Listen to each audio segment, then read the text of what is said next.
Quando o Polilogo surgiu, eu lembro que teve um concurso de poema coreano, onde as pessoas, era para os jovens irem lá recitar. Eu fui jurada. Nossa, porque Você foi? eu fui de terno e eu recitei Tindarlekot.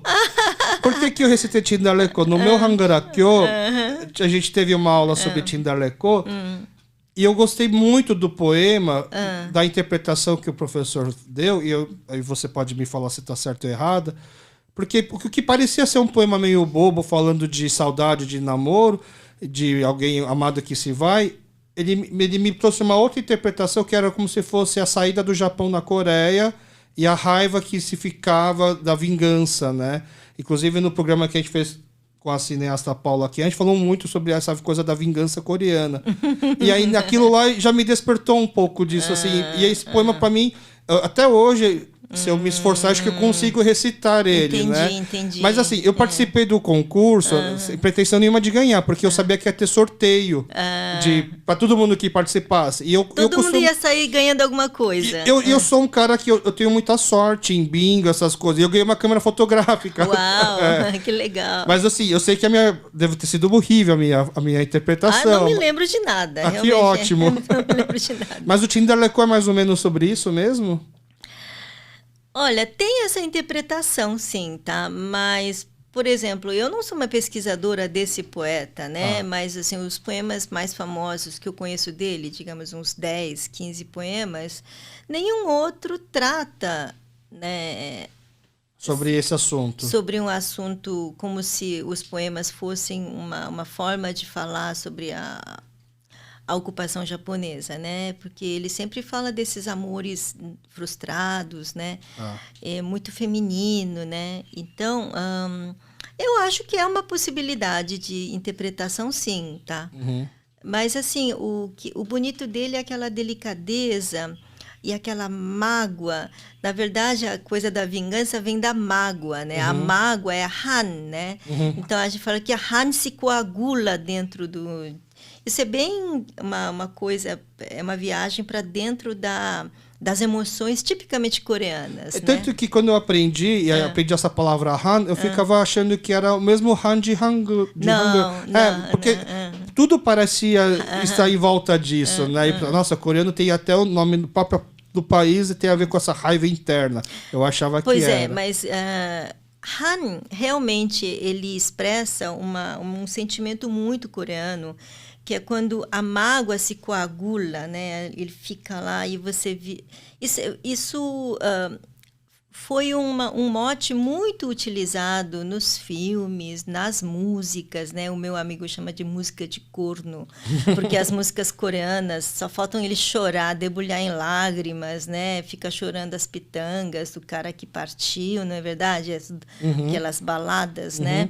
Então, na verdade, o tema Han, que foi muito explorado na década de 60, 70, 80. Quando chega na década de 90, ele é como se a Coreia tivesse descoberto que Han tem um outro lado da moeda, que é Hun. Isso é algo novo para mim. Mas hoje em dia, quando a gente vai falar sobre o sentimento coreano, quando falamos de Han, vem o Hun do outro lado. Hun, assim como Han não tem uma tradução exata. Han a gente pode traduzir mais ou menos por mágoa, rancor. É mais rancor porque ele vai dar na vingança, tá certo? Mas o Hun é meio êxtase. Frenesi. Euforia, né? Então, você vê... Você já deve ter visto aqueles Samulori ou Kumulori, né? A pessoa fica tão... Não sei se você já teve essa experiência vendo uma apresentação de Samulori, você não consegue ficar sentado, né? E aí, quando você vê, tá assim, né? Isso tem o Han coreano, que é esse frenesi, êxtase frenético, né? que é o outro lado da moeda do Han. Então, você vê, o coreano é uma soma desses dois lados completamente opostos, né? É o yin e yang, mas assim, é um yang forte e um yin forte também, não é verdade? Não é nada chuchu, picolé de chuchu, é uma coisa forte mesmo, né? E o Han, hoje em dia, se manifesta através dos idols também, né? K-pop. Do K-pop também. E talvez o Han mais nos filmes, né? Exatamente. Ficou lá um resquício, né? O Han, você vê muito, se você olhar... Pansori, não sei se você já teve a experiência de ouvir Pansori, os cantos de Pansori, muito Han, né? No K-pop, eu acho que antes do K-pop se estourar, o primeiro videoclipe que viralizou aqui no Brasil, no começo do YouTube, é um videoclipe que você já deve ter assistido, onde um fotógrafo fica cego e doa os olhos para a menina. Uma menina, ela sofre um acidente no estúdio do fotógrafo, cai ácido no olho. Acho que é Yoja Inika, alguma coisa assim. Essa música teve versões em forró, para você ter uma ideia. Né? Resumidamente, a menina... Eu lembro desse vídeo, sim. Mas a música é Yoja Inika? Eu acho que sim. Mas tanto que as pessoas lembram muito mais do clipe do que a música, mas essa música teve versão até em forró aqui no Brasil, muito antes do BTS, né?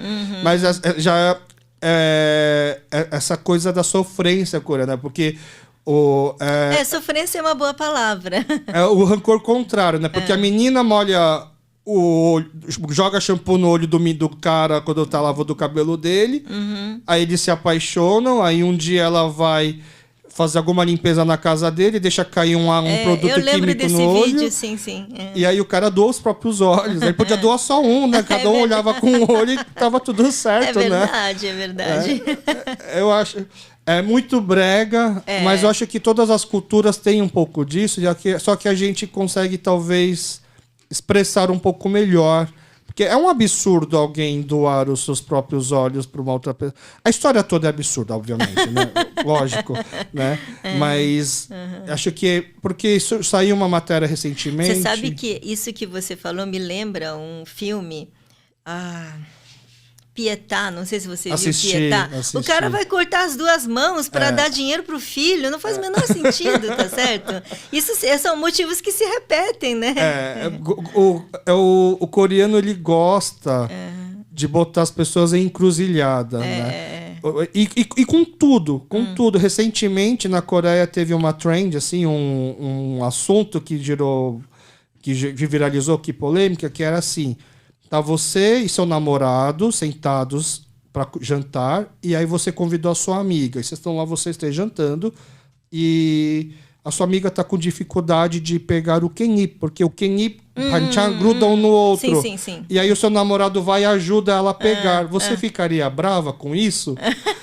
E aí virou uma polêmica do tipo assim, nossa, se o meu namorado faz isso, eu acabo na hora. Eu ficaria brava. Você ficaria brava? Eu falaria assim, eu falaria pro o homem, devia falar pra namorada, ajuda ela, entendeu? Do que ele mesmo tomar iniciativa e fazer. É que, como eu sou gordo e é comida, a minha esposa fez a mesma pergunta pra mim. O que você faria?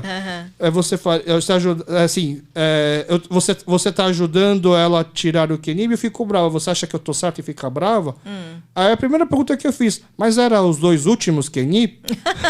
Porque se era o último kenib, eu quero garantir o meu. Eu ia fazer a mesma coisa, né? Não vai colar, não. Aí ela ficou mais brava. Você não entende como que isso não colou. Mas pra mim, eu juro que eu só penso assim, se o cara for pegar o Pajar, tá querendo garantir o dele, né? Não. Mas você viu como a gente gosta tudo de polemizar, levar pra motivos pra poder levar mais brigas, né?